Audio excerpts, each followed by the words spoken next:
வணக்கம். வீட்டில் கர்ப்பத்தை உறுதி செய்வது எப்படி? பெண்கள் கருவுற்றிருப்பதை வீட்டிலேயே சோதித்துக் கொள்ள வந்துள்ள கருவிதான் வீட்டில் கர்ப்ப பரிசோதனை என்பதாகும். பெண்கள் கருவுற்றிருப்பதை வீட்டிலேயே சோதித்துக் கொள்ள வந்துள்ள கருவிதான் ஹோம் பிரெக்னன்சி டெஸ்ட் வீட்டில் கர்ப்ப பரிசோதனை செய்வதற்காக உபயோகப்படுத்துவதாகும். இதனை பயன்படுத்தும் முறை பற்றி விளக்கமாக பார்க்கலாம்.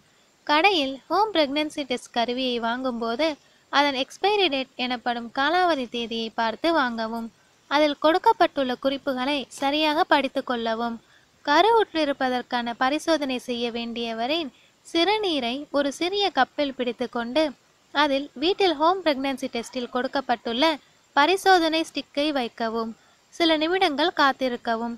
ஒரு சில ஸ்டிக்குகளில் துல்லியமாக முடிவு வர 10 நிமிடங்கள் கூட காத்திருக்க வேண்டியதிருக்கும். பிறகு 10 நிமிடம் கழித்து சிறுநீரில் வைக்கப்பட்டுள்ள ஸ்டிக்கில் உள்ள கோடோ அல்லது பிளஸ் என்ற குறியீடோ நிறம் மங்கும் அல்லது பளிச்சென்று மாறும். நிறம் மங்கினாலோ அல்லது பளிச்சென்று மாறினாலோ கருவுற்றிருப்பதாக அர்த்தமாகும். தற்போது டிஜிட்டல் டெஸ்ட் கருவிகளும் வந்துவிட்டன.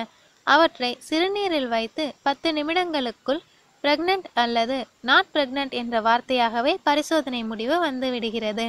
பொதுவாகவே இந்த டெஸ்ட்டை மாதவிலக்கு தள்ளி போய் ஒரு வாரம் கழித்து செய்யலாம். எந்த நேரத்திலும் செய்யலாம். ஆனால் காலையில் எழுந்ததும் செய்யும் சோதனை முற்றிலும் சரியாக இருக்கும் என்று கூறப்படுகிறது. மேலும் விவரங்களுக்கு எங்களது சேனலை சப்ஸ்கிரைப் செய்யவும். நன்றி.